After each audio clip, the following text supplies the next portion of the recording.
हृदय में जागृत हो जाते हैं। बहुत ध्यान से सुनना।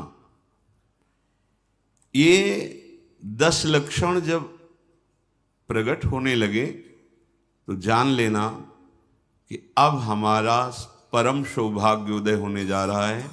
बस हम भगवत साक्षात्कार के नजदीक हैं। जब तक इन 10 लक्षणों में कमी दिखाई दे तो संभालो इन 10 लक्षणों को अपने जीवन में पक्का। इन 10 का पूर्ण होना मतलब भगवत साक्षात्कार होना। धृति क्षमा दमोस्तेयम शौचमिंद्री निग्रह धीर विद्या सत्यमक्रोधो दशकम धर्म लक्षणम। धृति सबसे पहला है। धृति किसी भी प्रकार का संकट, अपमान, विपरीतता, प्रतिकूलता, दुख आ जाए,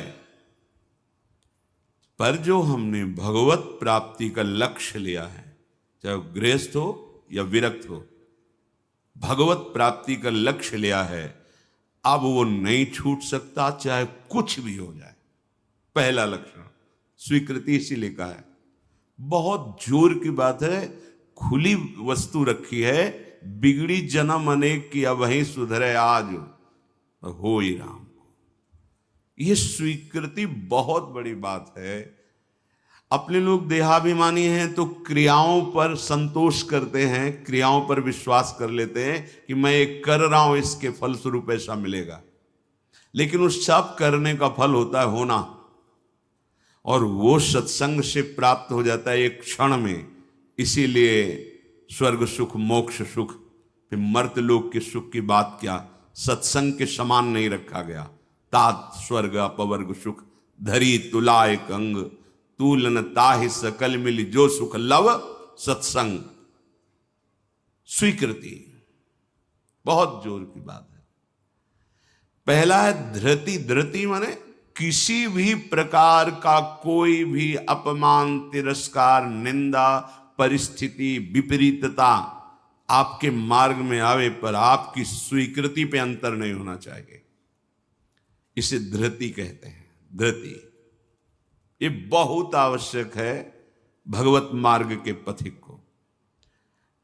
जो स्वीकृति की हुई है उस पे कोई विक्षेप नहीं पड़ना चाहिए। जो होना सो हो जाए, स्वीकृति नहीं बदलनी चाहिए। बस तुम्हारा ये यथा माम प्रपद्यन्ते तास तथैव भजाम्य हम। कोई भी परिस्थिति, कोई भी विपरीतता, कोई भी अपमान हमारी स्वीकृति में अंतर नहीं डाल सकता। मृत्यु स्वीकार करना अच्छा है, पर स्वीकृति पे अंतर नहीं आना चाहिए। वही स्वीकृति भगवत प्राप्ति करा देगी। गोस्वामी जी बाद में सब बातें कह रहे, पहले कह रहे बिगड़ी जन्म अनेक की अब वहीं सुधरे आज। हमारी धृति इतनी कमजोर है कि प्रतिकूलता के आभास मात्र में हम छोड़ देते हैं। प्रतिकूलता तो है ही नहीं, प्रतिकूलता के आभास, शायद प्रतिकूलता आ जाए, इससे हम भाग पड़ते हैं। ये कायरों का मार्ग नहीं है भगवत प्राप्ति। अज्ञान को छोड़िए। क्या तुम प्रभु को छोड़ दोगे तो दुखों से बच जाओगे क्या? जो कुछ लिखा लिलाट दुख सुख देह संग, भुगतेगो जहां जाएगो या सिद्धांत अभंग। या सिद्धांत अभंग तजत क्यों धीरज प्राणी। यही धृति। तजत क्यों धीरज प्राणी, वृंदावन परिहरे प्रिया प्रीतम रजधानी। स्वामिनी जी के महल को, स्वामिनी जी के चरण आश्रय को छोड़कर तुच्छ विषयों की तरफ कदम बढ़ा देना, स्वीकृति आपकी बहुत कमजोर है। बिगड़ जाएगा, ये जन्म बिगड़ जाएगा। पता नहीं किस युग में ये स्वीकृति का अवसर मिलेगा कि नहीं मिलेगा। कितना भी संकट आवे, धैर्य नहीं छोड़ना। सब कुछ सहना है, राधा राधा कहना है। नियम बना लो, जीत जाओगे। काल पर भी विजय प्राप्त कर लोगे। विश्वास करो, ये मंत्र मान लो, सब कुछ सहना है, राधा राधा कहना। राधा राधा आपको सराहेंगे, आपको चाहेंगे। आप जो मर्जी आवे सो करो, सराहेंगे आपको, कोसेंगे नहीं, आपको सराहेंगे और आपको ही चाहेंगे। हम आपसे तन मन प्राण सर्वस्व समर्पित करके प्रेम करते हैं। ये प्रेम मार्ग की बात। भगवत प्राप्ति करना है तो पहली बात है ये धृति, ये धैर्य रखो। ये नहीं देखा जाता, धैर्य नहीं दिखाई देता, धैर्य नहीं। जरा सा विचलता हुई भाग पड़े। कहां भागोगे? जिधर भाग के जा रहे उधर तो विचलता का समुद्र है। यहां तो विचलता तुम्हें अविचल स्थिति प्रदान करने के लिए है। यहां का भय तुम्हें निर्भय पद प्रदान करने के लिए है। और इस भय को स्वीकार करके भाग रहे हो तो महाभयावह प्रवाह है संसार का, बहते चले जाओगे। अभय होए जो तुम्हें डेराई। धृति, जो धृतिवान है, लौकिक पारलौकिक सारी संपत्तियां उसके चरणों में झुकने लगती हैं। देख लो, शब्द पर ध्यान दो। जो धृतिवान है, धैर्यवान है, हर कष्ट सहता है, तो आगे जो मार्ग है बोले लौकिक और पारलौकिक सारी संपत्तियां उसके चरण चूमती हैं, क्योंकि वो धैर्यवान है। अगर धृति नहीं है तो परमार्थ का भेष भले हो, परमार्थ की स्थिति नहीं होगी। इसीलिए भगवान कपिल देव जी ने माता देवती जी से कहा, जो आसक्ति संसार के बंधन का कारण है, वही आसक्ति यदि महात्माओं के चरणों में हो जाए तो मोक्ष का खुला हुआ द्वार है। तो वो महात्मा कैसे होते? तो सबसे पहला शब्द था तितिक्षवः,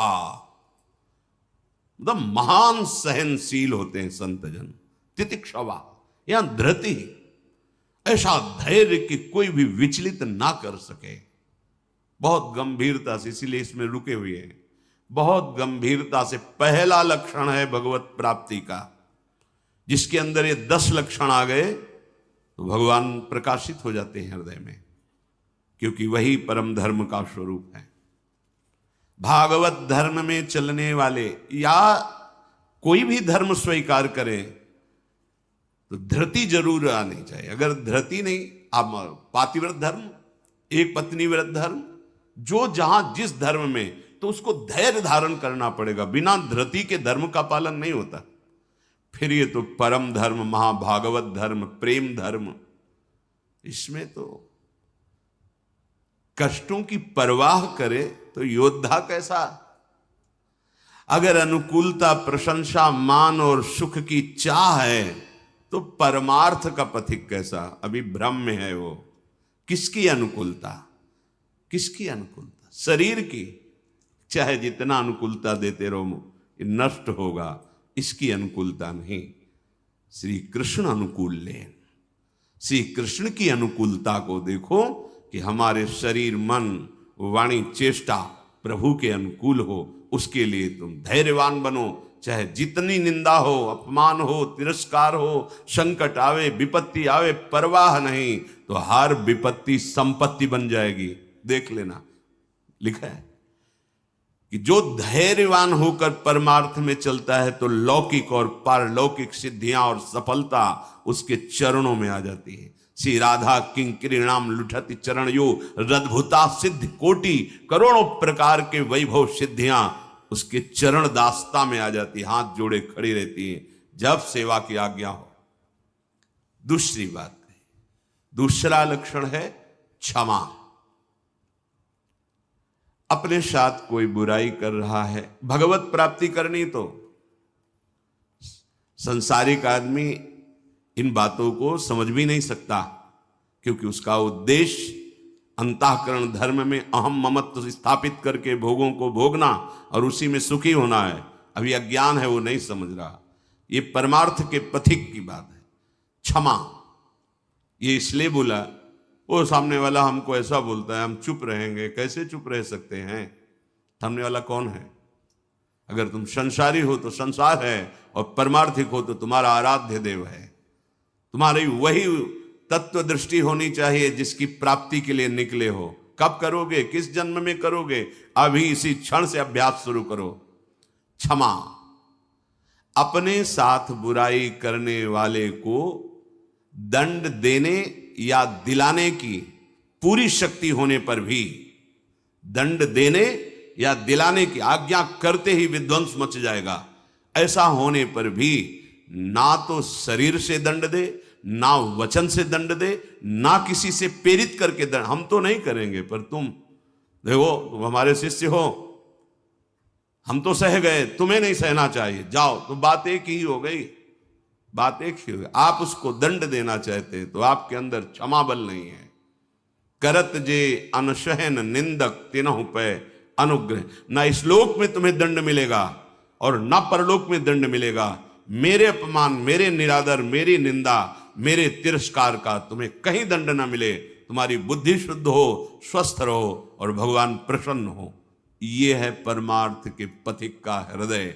विचार करो, जो अनशहन करके निंदा कर रहा है, अपमान कर रहा है, तिरस्कार कर रहा है, उसके लिए ठाकुर हरिदास जी के कोड़े पे कोड़े वो बरसा रहे निर्दयी और कह रहे हरि बोल कहता है। तब ऐसी पीड़ा में भी मुस्कुरा के कहते हैं भगवान बड़े कृपालु हैं, तुम्हारा मंगल करेंगे, क्योंकि तुमने भी कहा हरि बोल। तो ये 2 अक्षर हरि नाम तुम्हारी जिह्वा पे आया, अब मुझे विश्वास हो गया कि भगवान तुम्हारा मंगल कर देंगे। ये है महाभागवत की स्थिति। कितना भी अपमान, कितना भी क्लेश या निंदा करे, उसके लिए ना मन से अमंगल भाव हो, ना वचन से हो। देखो पूरी शक्ति है, पर ऐसे महापुरुष हुए हैं कि अगर वो संकल्प कर ले तो क्या ना हो जाए। इतना उनके पास भजन बल है, तप बल है। साधारण आदमी उनका अपमान करके पीट के चला जाता, वो बताते भी नहीं कि किसने पीटा है, कभी नहीं। वो कभी लौट कर भी नहीं देखते किसने ऐसा क्यों किया है। क्यों? क्योंकि अगाध बोध संपन्न महात्मा जैसे अपने हाथ से, अपनी दांत से अपनी जिह्वा, अपने द्वारा कोई चेष्टा जो अपने को पीड़ा पहुंचा दे, किसको दंड देंगे? ऐसे आत्मस्वरूप सर्वत्र अनुभव करते हैं। इसलिए राग द्वेष रहित महात्मा के हृदय में ये आता ही नहीं है कि इसको दंड दिया जाए। अपने साथ बुराई करने वाले को दंड देने दिलाने की पूरी शक्ति रहने पर भी उसको दंड देने या दिलाने की भावना मन में भी ना आए और उसके हर अपराध को सहकर यथोचित चेष्टा करे कि उसको सुख पहुंचे, उसे भगवत साक्षात्कार होता है, उसे क्षमा कहते हैं। श्रीपाद प्रबोधानंद जी ने भी कहा नीचापमानम शुद्धा। नीच शब्द इसलिए कि आप उससे महान हैं, आप उस पर शासन कर सकते हैं, आप उसको दंड दे सकते हैं, पर उसके द्वारा किए हुए अपमान को सह गए। कैसे? अमृत मान करके। अमृत नीचा अपमान, जब कोई गाली दे, निंदा करे, अपमान करे, तब ये बात आवे भगवान इसका मंगल करे। ये भक्त हृदय होता है। अनुकूलता में तो सबको आशीर्वाद देने के लिए तैयार हो जाएगा। प्रतिकूल परिस्थिति में भगवत भाव युक्त हृदय होकर कोई अमंगल सोच भी उसके लिए ना करना, ये होता है। देखो, सर पे प्रहार किया नित्यानंद महाप्रभु के, जो जगाई मधाई के चरित्र में आता। महाप्रभु जब चैतन्य देव ये देखा तो सहन नहीं कर पाए कि ऐसे महाभागवत के प्रति ऐसा अपराध। क्रोधावेश लोग चरण पकड़ लिए नित्यानंद महाप्रभु ने कि चैतन्य महापुरुष का प्रभु, ये आपकी विशेष कृपा के पात्र है। नाथ, आपका अवतार दंड देने के लिए नहीं हुआ, आप कृपा कीजिए। ये आप कह दो कि वो तो अवतारी पुरुष हैं, तो हम किनके बच्चे हैं? हम किस मार्ग में चल रहे हैं? हम उन्हीं के तो बच्चे हैं, उन्हीं की तो अंश हैं, उन्हीं की तो शरण में है। वही नाम जो बोल रहे हैं वही तो हमें दे रहे हैं, कोई दूसरा नाम थोड़ी दे रहे। वही कृष्ण नाम दे रहे हैं, वही राधा नाम दे रहे हैं, जिसमें ऐसी अपार सामर्थ्य है। वो तो स्वयं प्रभु हैं, पर हम कौन हैं? उन्हीं प्रभु के तो अंश हैं, उन्हीं प्रभु के बच्चे हैं, उन्हीं के चरण शरण में हैं। उन्हीं के वचनों के अनुसार चले तो वैसी ही कृपा का अनुभव होने लगेगा। क्षमा, पहला धृति, दूसरा क्षमा, तीसरा है दम। दम कहते हैं इंद्रियों को विषयों से हटाकर प्रभु में लगाना। ये भगवत प्राप्ति के लक्षण वाले महापुरुष का जो भाव है, दम, दमन करना।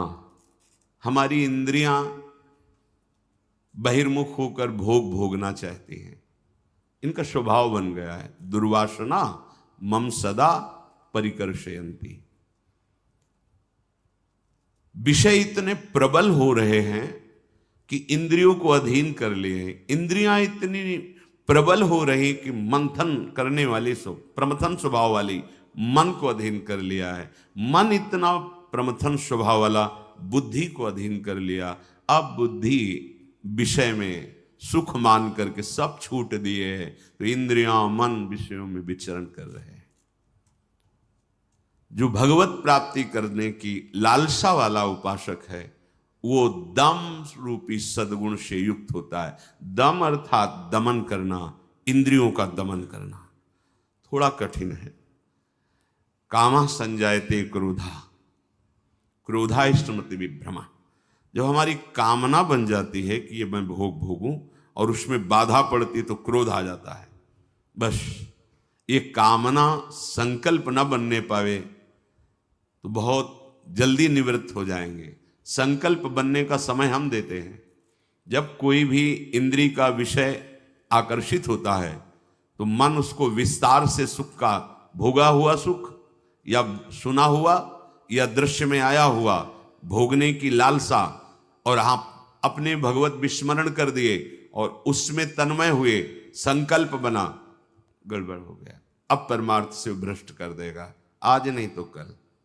क्रिया बने ना बने भ्रष्ट कर देगा। संकल्प ही न बनने पाए। संकल्प बनने की छूट कब देते हैं? जिस समय हम ये भूल जाते हैं कि हमारा लक्ष्य भगवत प्राप्ति है। हम भोगों में सुख बुद्धि करके भगवान से विमुख वृत्ति के द्वारा संकल्प बना लेते हैं धैर्य से। जब हमको ये पता है कि इन भोगों में सुख नहीं, सुख तो सुख सिंधु प्रभु के नाम रूप में है, तो संकल्प कैसे बन गया? भगवत विमुखता के कारण संकल्प। वो क्षण भगवत विमुख हुआ, वो समय भगवत विमुख में जा रहा है, इसलिए आपका संकल्प बन रहा है। अगर नाम जप कर रहे हैं आप और आपका लक्ष्य है कि मुझे प्रभु के चरणारविंद की प्राप्ति करनी, तो आप इंद्रियों का दमन स्वाभाविक कर लेंगे। बहुत सरलता सहजता से इंद्रियों का दमन हो जाता है। हमारी स्वीकृति ठीक नहीं है, इसलिए जैसे एक दिन एकांतिक में चर्चा हुई थी, आप वैष्णव हैं, आप भगवत दासत्व के चिन्हों से युक्त हैं, आप भगवत प्राप्ति का मार्ग स्वीकार किए हो, चाहे गृहस्थ हो चाहे विरक्त। अब आपके सामने मांस परोसा जाए, आप खाएंगे? बिल्कुल ना, अंदर से ना बाहर से चेष्टा ही नहीं होगी। क्यों? क्योंकि आपकी स्वीकृति नहीं है। ठीक है, मदिरा ना अंदर से ना बाहर से स्फुरण ही नहीं होगा उसको पाने का। क्यों? आपके अंदर स्वीकृति ही नहीं। लेकिन बेविचार, मैथुन, गंदी बात, क्या आपकी ऐसी स्वीकृति है जैसे मदिरा और मांस के प्रति है तो उसी पंक्ति में, पर आपने इसके लिए स्वीकृति छोड़ दी, आपने इसकी गुंजाइश रख ली। अब आप गिर जाएंगे, आपकी इंद्रिय आपको गिरा देंगे। दूसरे की जरूरत नहीं, आपका मन ही आपको परेशान कर देगा, भ्रष्ट कर देगा। क्या आपकी ऐसी स्वीकृति है? और है तो आप बोलो, आपके सामने मांस परोसा जाए, मदिरा रखी जाए, तो क्या अंदर से स्फुरण होगा? स्फुरण ही नहीं होगा। आप देख लो ना, स्फुरण ही नहीं होगा और आपकी भौं चढ़ जाएगी। आपको पता नहीं आप ये क्या, या तो उठ के चल देंगे, बिल्कुल संभाषण भी नहीं करेंगे। ऐसा ही जो शास्त्र विरुद्ध आचरण है, सबके प्रति क्यों नहीं हो रहा? जो हमारे शास्त्रों में भगवत प्राप्ति के विरुद्ध आचरण बताए गए, आप उनको एक लाइन में ही बताया गया है। आप उन शब्दों में दो को तो मान लिए त्याज्य, स्वीकृति ही नहीं उनके प्रति कि हम वैष्णव हैं, भगवत दास हैं, तो फिर व्यभिचार, मैथुन, ये गंदी चेष्टाएं, इसको उस पंक्ति में क्यों आप स्वीकृति में रख लिए? आपने स्वीकृति की है, और यदि आपकी स्वीकृति वैसे है तो आप बोलो कैसे हो सकता है वो दो बातें जो बोली, कैसे आप स्वीकार नहीं कर सकते? प्रार्थना करने पर, एकांत में मिलने पर भी आप उन वस्तुओं का सेवन नहीं करेंगे क्योंकि आपकी स्वीकृति नहीं। ऐसे ही स्वीकृति आपकी भगवत प्राप्ति की है तो उसमें बाधक है, फिर आप उस बाधक क्रिया को, बाधक चेष्टा को एकांत में क्यों करते हैं? अपना नाश क्यों करते हैं? ये इंद्रियां और मन मिलकर आपको स्वरूप विस्मृति के गर्त में डालती जा रही। जितना भोगों में सुख का अनुभव करोगे उतने ही आत्मस्वरूप की विस्मृति के गर्त में चले जाओगे। भगवत विस्मृति, काम संजायते क्रोधा, क्रोधा स्मृति विभ्रमा, स्मृति भ्रंशात बुद्धिनाशो, बुद्धिनाशात प्रणश्यति। भगवत प्राप्ति के लिए दमन करना सीखे इंद्रियों का। श्री हरिवंश नाम बल लहों, अपने मन भाई सब कहों, रहों शरण हरिवंश की। भगवत शरणागति और नाम जब दमन कर सकते हो इंद्रियों का, संकल्प बन जाएगा तो फिर बहुत मुश्किल पड़ेगा क्योंकि क्रोध प्रकट हो जाएगा।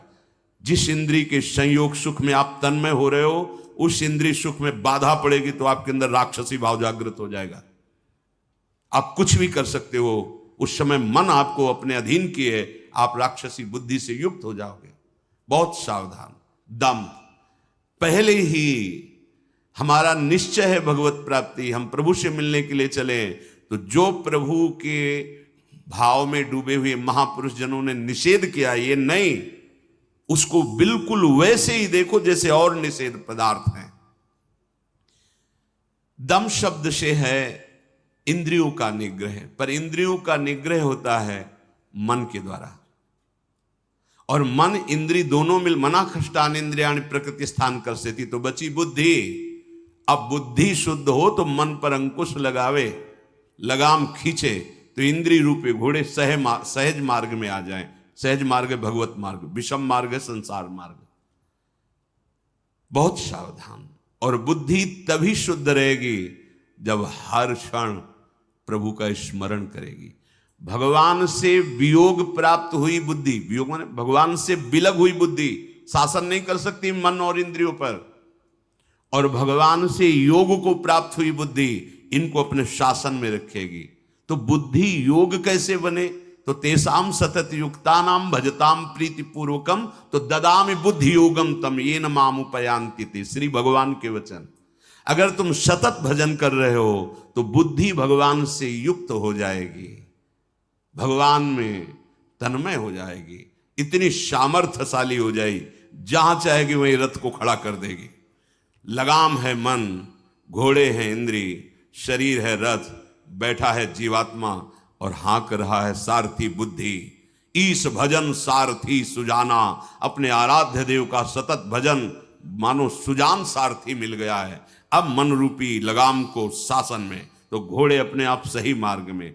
इंद्रियों का दमन अर्थात मन का निग्रह, अर्थात बुद्धि का परमात्मा में निरंतर जुड़े रहना। निश्चय में भजन होना चाहिए, बुद्धि कार्य निश्चय, भजन न छूटे। जीत गए आप तीसरे गुण दम को प्राप्त हो गए। चौथा अस्तेय, चोरी का स्वभाव ना होना। मन से, वाणी से, शरीर से किसी भी प्रकार की चोरी ना करना। फूल लेने जा रहे हैं प्रभु, जनक जी के यहां निमंत्रण में आए हैं, विश्वामित्र जी को आमंत्रित किया गया है। फूल केवल है, कोई और वस्तु नहीं है। पर आप देख लीजिए उस प्रसंग में प्रभु मालियों से पूछते हैं, क्या मैं अपने गुरु सेवा के लिए कुछ पुष्प ले सकता हूं? स्वीकृति दी। हमारा स्वभाव बिगड़ गया है, बहुत सावधानी की जरूरत है। सोचते हैं कि हम चोरी करके दूसरे का धन, दूसरे का सुखी हो जाएंगे, कभी नहीं होगे। अधर्माचरण करने वाला कभी, आपको थोड़ी देर हर्ष होगा, हर्ष शोक में परिणित हो जाएगा, शोक भयानक दुख पैदा कर देगा। बहुत सावधान, सिद्धांत को समझो और भगवत मार्ग में चले हो तो ऐसा होना ही नहीं चाहिए किसी भी तरह से। और ये वस्तु बहुत अच्छी लग रही है, नहीं, आज जो हमारी व्यवस्था कर रहा है कल व्यवस्था, हम व्यवस्था के लिए भगवत मार्ग में आए क्या? हम तो भगवत आनंद के लिए आए हैं। शरीर और मन प्राण उनको समर्पित है, वो जाने। किसी भी तरह की मन से, वाणी से, शरीर से चोरी नहीं होनी चाहिए। दूसरे की बात हम सुनी तो सुन करके उसे अनुभव में उतारें, सुन के उसको दूसरों को बोलकर प्रभावित कर लेना, यह भी चोरी हो गई। महापुरुषों की बात, अमुक संत ने अमुक बात कही है, हम सब मिलकर उस पर चले भगवदानंद का अनुभव करने के लिए। अगर हम उस बात का केवल प्रयोग करते हैं दूसरे को प्रभावित करने के लिए और वासनाओं की पूर्ति के लिए, यह भी चोरी है। वो बात हमारे अंतःकरण को भगवदाकार करने के लिए है। सत्संग में उस बात को इसलिए कहते हैं कि वो बात हम सब धारण करें और भगवदानंद को प्राप्त हो। किसी भी तरह का मन में या तन में या वचन में ये छुपाव भाव, ये चोरी भाव, हम चाहते कुछ हैं और वाणी से कुछ बोल रहे हैं, वो ठीक नहीं है। अस्तेय, बिल्कुल छुपाव का भाव, चोरी का भाव नहीं होना चाहिए, न मन से, न वाणी से, न शरीर। भगवत प्राप्ति करने वाला उपासक जो मन में होता है वही वाणी में होता है, वही चेष्टा में होता है, तीनों में एक होगा। और जो विषयी जीव होता है उसके मन में कुछ और होता है, वाणी से कुछ और बोलता है, चेष्टाएं कुछ अलग दिखती है, ये ठीक नहीं है। जो मन में एक, वचन में एक, आचरण में वही, तीनों का मिलान कर लो, वही होता है अस्तेय। पहला था धृति, दूसरा क्षमा, तीसरा दम, चौथा अस्तेय, पांचवा है शौच। शौच कहते हैं पवित्रता को। उपासक को बाहर और भीतर दोनों से पवित्र होना चाहिए। अब सुंदरता बढ़ रही है लेप आदि से, वैसे पवित्रता नष्ट हो रही है, पवित्रता नहीं मिलेगी। शौचाचार का ज्ञान ही नहीं है, पशुता बढ़ रही है, पशुता। वही जूते पहन करके लघुशंका गए हैं, अवसर लगा तो उसी में शौच हुआ है, और वही जूते पहन करके भोजन पा रहे हैं, तो बुद्धि क्या हुई? पशुता आ गई, राक्षसीपना आ गया। आहार के समय पूज्य भाई जी महाराज और ग्रंथों में और बड़े संतों से बहुत पवित्र विचार होने चाहिए उस समय। खास करके आहार के समय तो आपको बहुत सावधान रहना है, क्योंकि जैसे भाव में आहार पा रहे हो उसी का वो बढ़ावा कर देगा। पवित्र आहार, पवित्र चिंतन करते हुए, इसलिए पहले भगवद अर्पित किया जाता है, एक एक कवल नाम जप करते हुए। बहुत सुंदर 24 घंटे उसका देखना प्रभाव बहुत सुंदर पड़ेगा। बाहर आपका शरीर पवित्र होना, उसके लिए दिनचर्याएं हैं, पवित्रता का निर्वाह, बहुत सावधानी। वो अब देखो ऐसे लोगों के आचरणों का अनुकरण किया जाता है जो शौच होकर जल ही नहीं लेते, वैसे ना होता, क्या कहते हैं उसे? हाँ, टिश्यू पेपर। वाह आचरण बिगड़ते हुए पशुता में बदल गए। जैसे पशु ने सोच के चल दिए। अरे भाई, मनुष्य शरीर मिला है पवित्र, मतलब बुद्धि काम नहीं, उसे बड़ा माना जाता है। सोच होकर के पवित्रता ना करना बड़े आदमी है। वाह, आचरण पवित्रता है ही नहीं। कैसे तुम भगवत चिंतन अखंड कर लोगे? कैसे तुम्हारे सदविचार आवेंगे? बाहरी और भीतरी दोनों पवित्रता चाहिए। बाहरी पवित्रता ये जल से, मिट्टी आदि, रजा। देखो, चाहे जितना आप साबुन लगाओ हाथ में, बाद में थोड़ी रज का प्रयोग जरूर करो। रज से पवित्र माना, जिससे वो इतनी बड़ी बोतल में क्या आता है, डिटॉल वाला, वो नहीं होता, उससे हाँ जो हैंड वॉश जो भी ऐसे ऐसे धो लिए, माना ठीक, अच्छा है, पर रज का प्रयोग जरूर करें। थोड़ी रज लेकर हाथ, बिना रज से आप पवित्र नहीं माने जाएंगे। आप जैसे साबुन वगैरह तो करो, हम कहते करो, पर इससे आप रज का प्रयोग जरूर, एक बार ही सही, पर ऐसे और रज आएगी तो नाली जाम हो जाएगी, और ऐसा नहीं, हम करें थोड़ी तो प्रयोग करो रज का। नहीं, वो नाली तो खुल भी सकती है, इधर बुद्धि की नाली जाम हो गई तो और गड़बड़ हो जाएगा, नहीं हो जाएगा, जन्म जन्मांतर बिगाड़ती चली जाएगी। अब कैसे समझावे, मतलब बड़ा समय विचित्र आ रहा है। लघु शंका में बैठना है तो जो सोच की सीट उसी पे बैठना है, किए लघु शंका और निकले उछल दिए। अरे पूरे अपवित्र हो गए, उस पे बैठने के लिए उतना ही वस्त्र धारण करो जितना तुम्हें धोना हो, तभी आप भगवत मार्ग में चलने, तभी आप चल सकते हैं। बुद्धि काम नहीं करेगी। अब जरा सा भी कुछ भी मुख में जाता है तो हमें कई बार समझाना होता है, श्री जी का प्रसाद है, प्रसाद। तब मन मंत्र की तरफ बढ़ता नहीं, एकदम घबरा के मुख में कुछ गया जूठा हुआ तो उसे समझाना पड़ता है, चरणामृत है, श्री जी का प्रसाद है। अभ्यास, हम बातचीत कर रहे हो और बाथरूम के पादुका में पैर जा रहा हो, बंद मंत्र, नाम चलना प्रारंभ। हमें बाद में ज्ञान होगा, वो पहले हो गया। अभ्यास। अगर आपको कई बार सोच लगती है, आप बाथरूम तो बंद ही होते हैं, उचित वस्त्र धारण कर लो, या जैसा हाथ धो लिए, यहां से हाथ धो लिए, कुल्ला कर लिए, और ये जो छिद्र है इनमें जल लगा लिया, कमर से स्नान, चाहे जितनी बार, इतना तो करना है। 2 बार तो सर्वांग आप कर लीजिए, बीमार हैं ऐसा है तो ऐसे कर लीजिए। अगर आप ऐसे पवित्र नहीं रहेंगे तो मंत्र नहीं चलेगा, भजन नहीं होगा। आप खुद देख लीजिए, बाहरी पवित्रता और आंतरिक पवित्रता, छल कपट ये सब अंदर न रखते हुए नाम जब चल रहा है, अंदर पवित्र हो जाएंगे। तो जल, मिट्टी और यथा योग्य जो गुरुजन आदेश करते हैं वैसी दिनचर्या से ये बाह्य शरीर की शुद्धि होती है।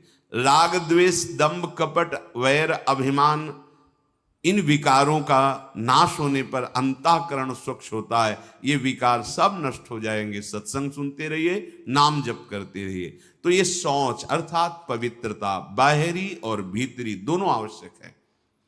प्रसाद के सिवा मुख में अगर कुछ भी है, जैसे आप राधा वल्लभ जी गए, किनका मंत्र चलाओ, जल, वो चरणामृत, तो आचमन, जल लेके आचमन करने की जरूरत नहीं।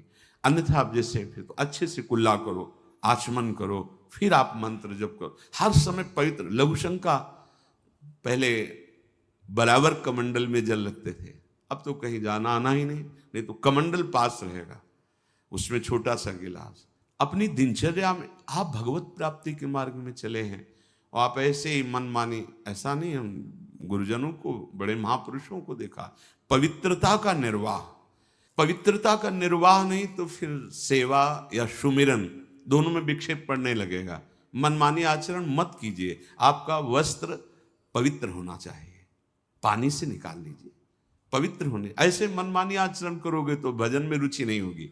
ये भगवत प्राप्ति जिसको होनी उसके लक्षण बताए जा रहे हैं। वो बाहर और भीतर से बहुत पवित्र रहता है। हम किसी को छूने की चेष्टा न करें। कोई छू रहा है हमें, उसमें कोई दोष, हम जा रहे हैं ऐसे छू गया कोई बात, हम किसी को बहुत सावधान।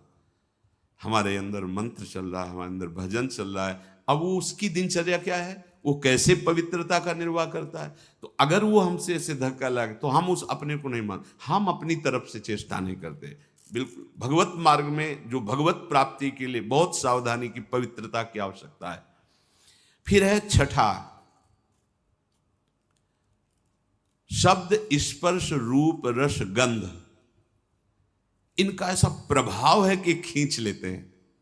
जैसे अभी कोई ध्वनि बजने लगे, आ जाएगा, प्रभाव पड़ा शब्द का। अभी कोई चीख दे, ऐसे शब्द का प्रभाव पड़ा ना, ऐसे रूप का प्रभाव पड़ता है, ऐसे रस का प्रभाव पड़ता है, गंध का प्रभाव पड़ता है, स्पर्श का प्रभाव पड़ता है। इसी प्रभाव को जीत ले जो, बस ये बात समझे। हमारा जो नाम चल रहा है, अब कुछ भी गाए, कुछ भी बजाए, कुछ भी शोरगुल हो, उस पे अंतर नहीं पड़ना चाहिए। हम रूप आशिक हैं प्रियालाल के, आप कोई भी रूप हो, हम स्वादी हैं प्रियालाल के उच्छिष्ट के, अधरामृत के, जो उनका उच्छिष्टामृत भुक्त वही वह। इसके अलावा कुछ भी अमृत भी हो तो हमारे लिए, हमारी गंध श्री जी के श्री चरणों में चढ़ी हुई तुलसी, पुष्प, श्रीअंग का इत्र, प्रसाद, माला आदि, बस। इससे क्या होगा, शब्द, स्पर्श, रूप, रस, गंध पर आप विजय प्राप्त कर लेंगे। सनकादि के लिए जैसे आता है कि शब्द, स्पर्श रूप रस गंध पर विजय प्राप्त की हुई महापुरुष के भी घ्राणेन्द्री में जब प्रभु श्री हरि के श्री चरणों की तुलसी की गंध गई तो प्रेम विकल हो गए, ऐसा था।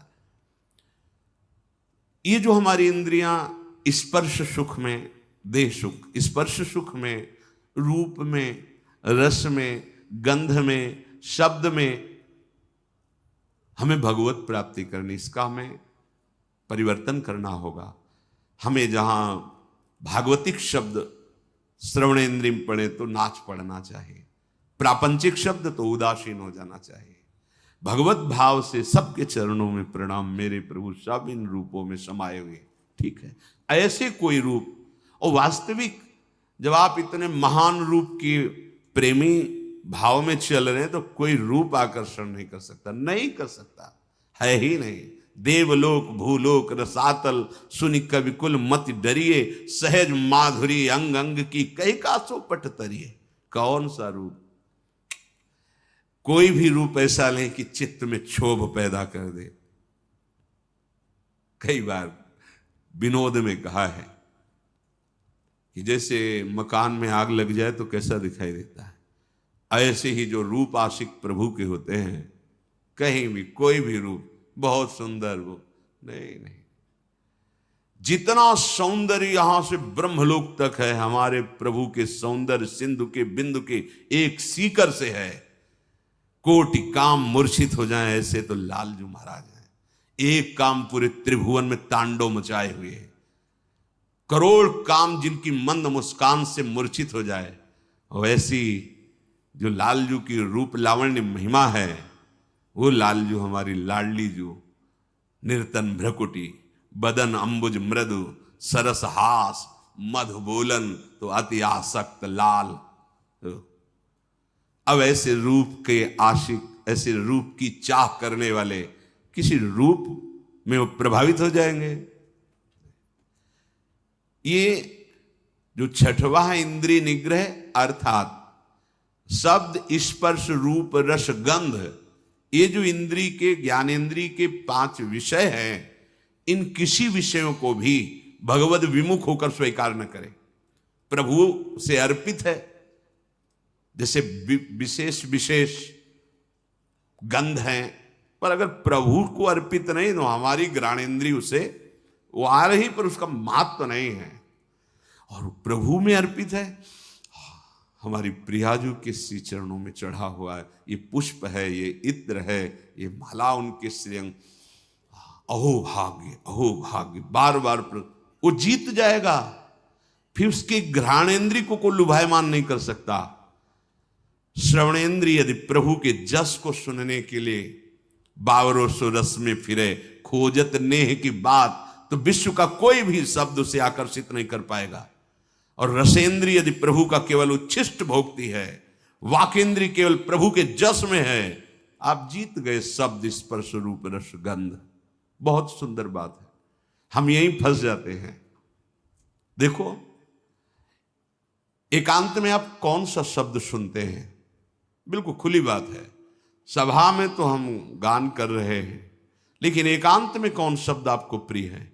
अगर एकांत में आपको नाटक नौटंकी नाना प्रकार के प्रापंचिक विषय सुनने और देखने में रुचि है, तो अभी आप इंद्रिय निग्रह नहीं कर पा रहे हैं, अभी आप भगवत दर्शन की लालसा वाले उपासक नहीं हैं।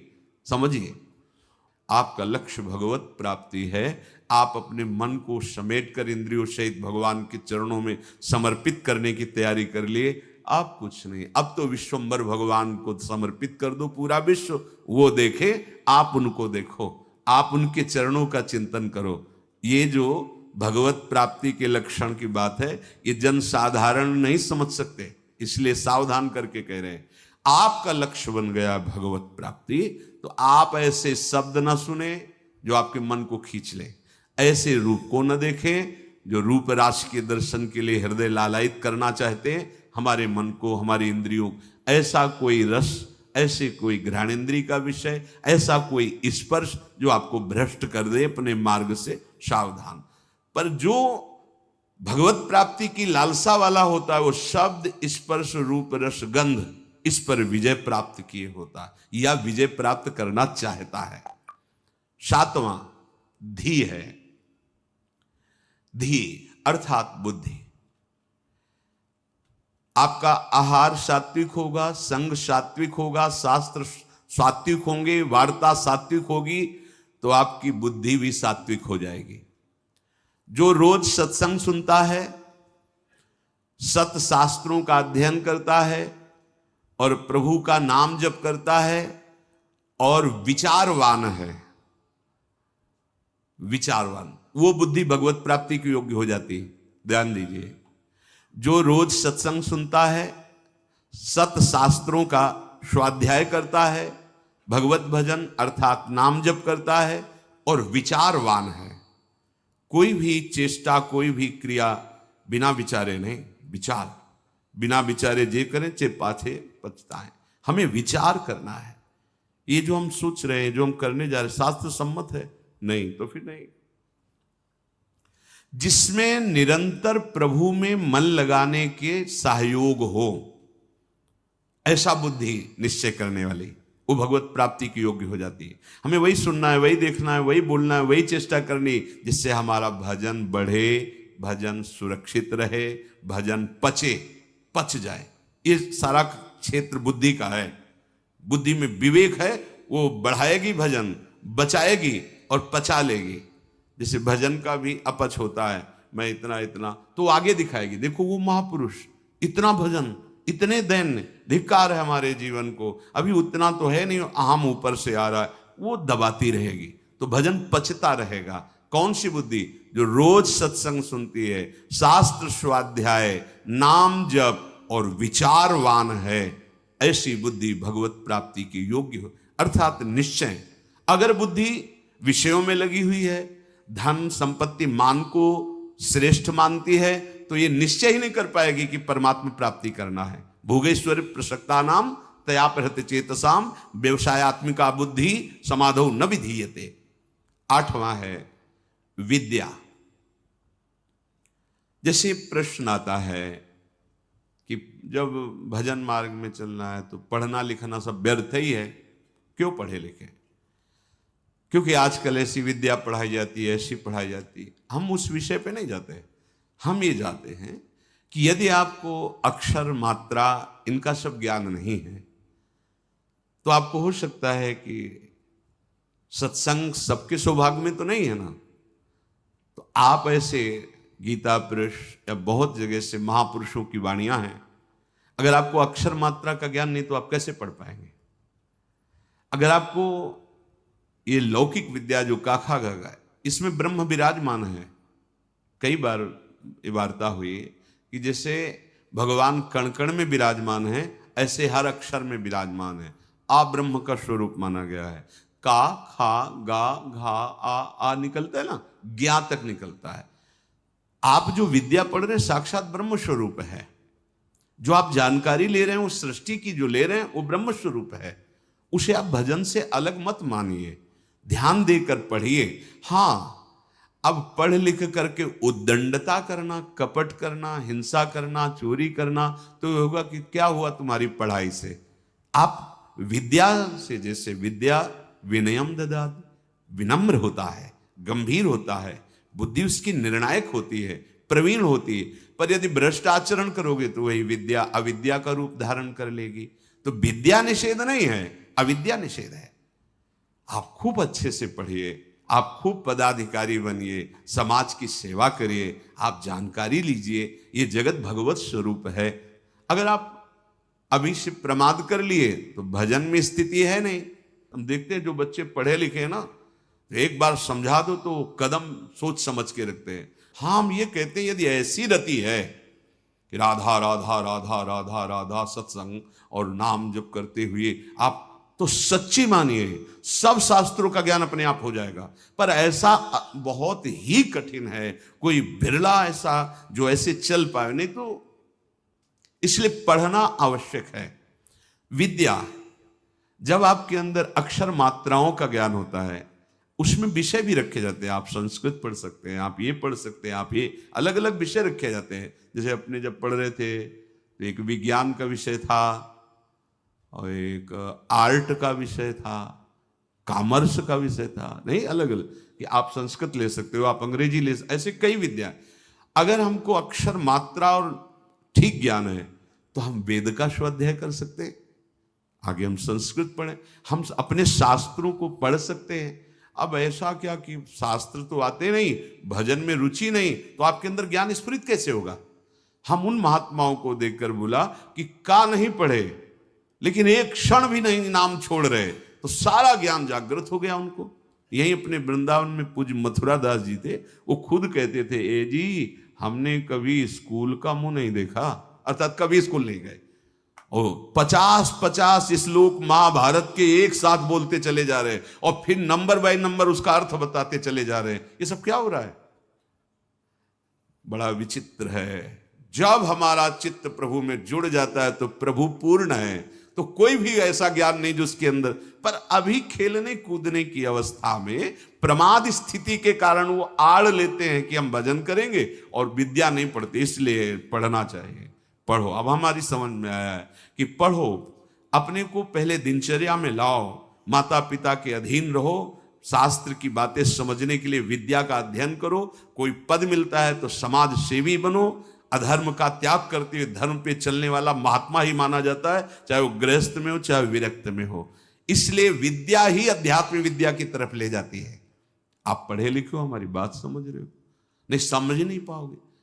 अब पढ़े ही नहीं तो निवृत्ति का अर्थ क्या समझ पाओगे? पढ़े ही नहीं तो प्रवृत्ति का अर्थ क्या समझ पाओगे?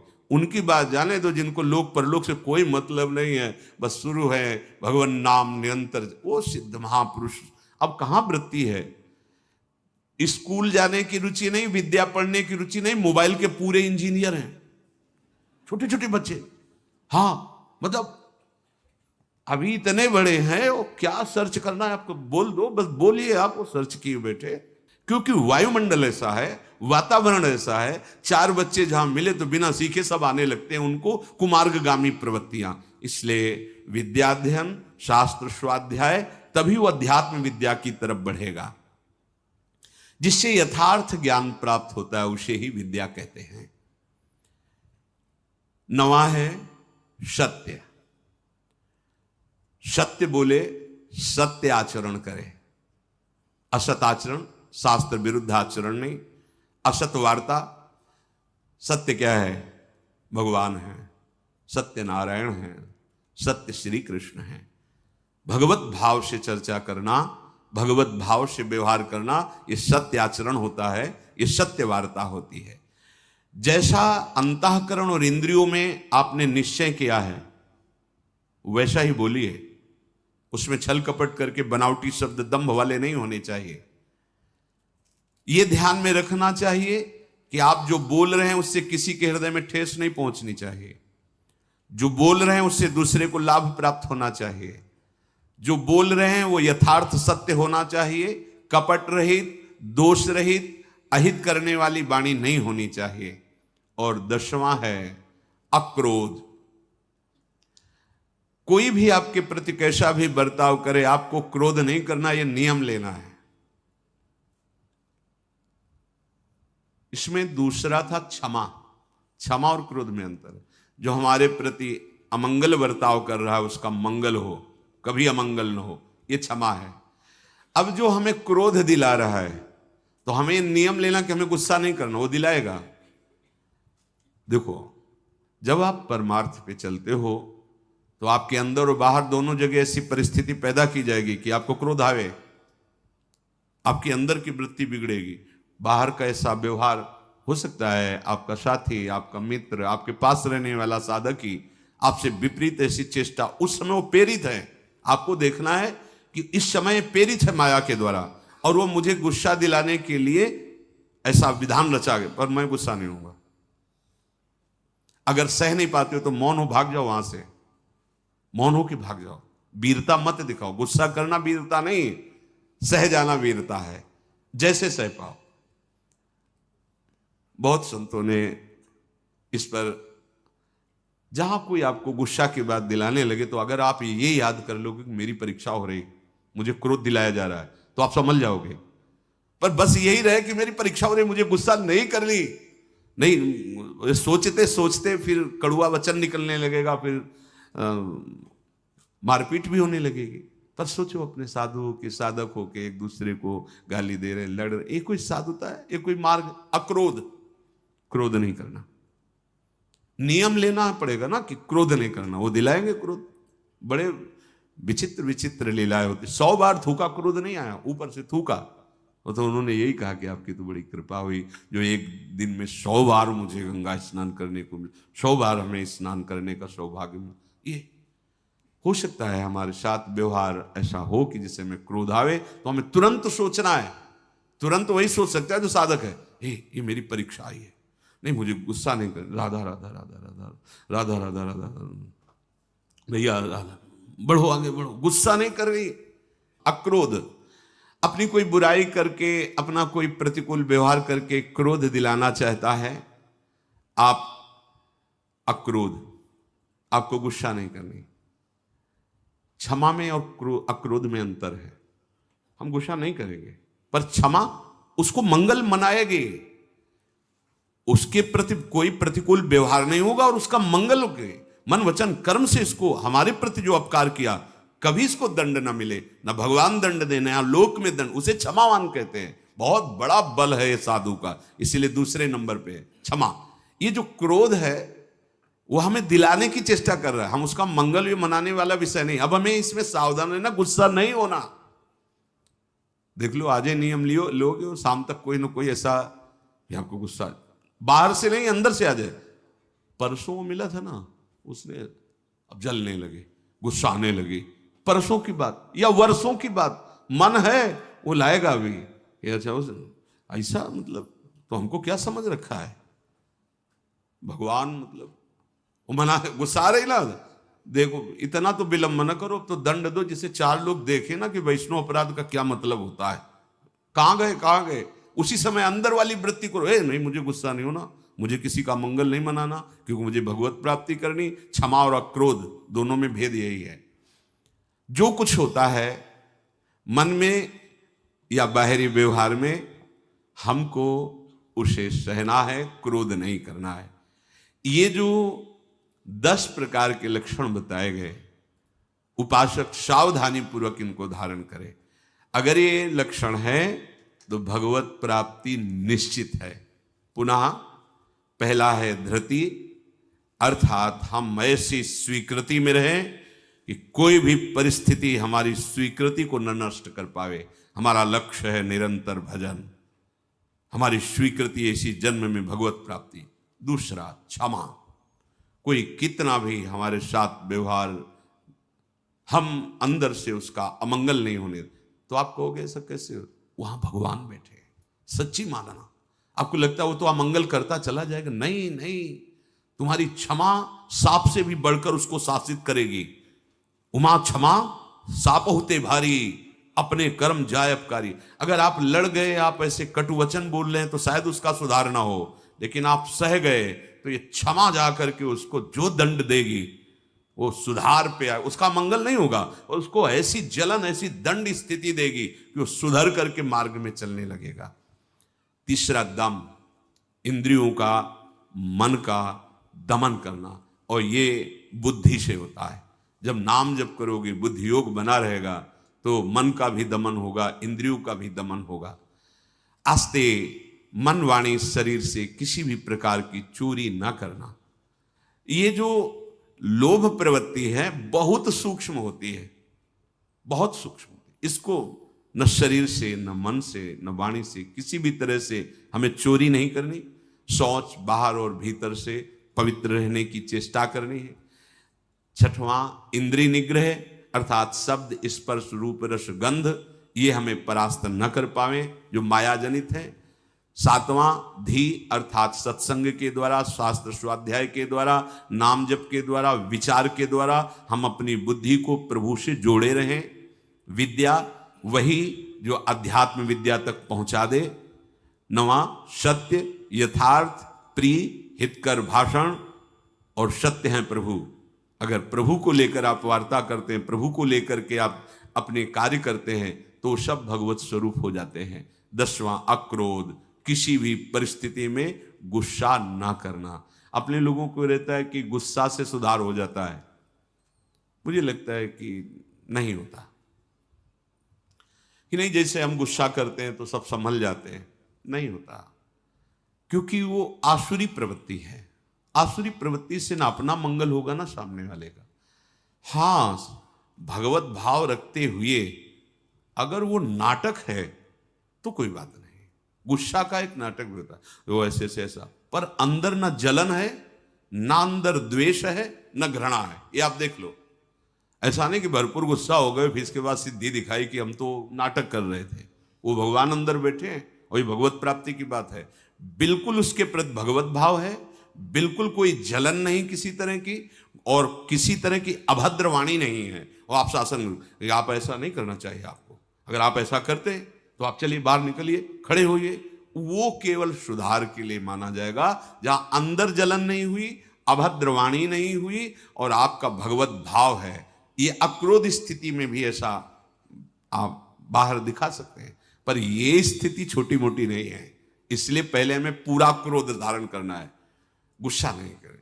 हमें लगता है कि अगर हम किसी से प्रेम बर्ताव तो माना वो अभद्र है, माना उसका दुष्ट स्वभाव कि दब गया, लेकिन ये हमारा जो सत्य स्वभाव है अक्रोध, ये जब महापुरुष जन जो समभाव में अक्रोध स्थिति में रहते थे तो कहा नहीं जाता कि सिंह और गाय एक घाट में पानी पीते थे। उसका प्रभाव होता था कि पशु पक्षियों में भी हिंसा वृत्ति, उनके अंदर क्रोध का आक्रोश होता, वो सब शांत हो जाता था, क्योंकि वो द्वेष रहित, दोष रहित अक्रोध स्थिति को प्राप्त महापुरुष हैं। तो उनका ऐसा प्रभाव है कि पशु भी उस समय वैर त्याग करके समभाव में स्थित रहते थे। प्रकृति पर उसका प्रभाव पड़ता है। इसलिए ये 10 लक्षण भगवत प्राप्ति के लिए अनिवार्य है। अब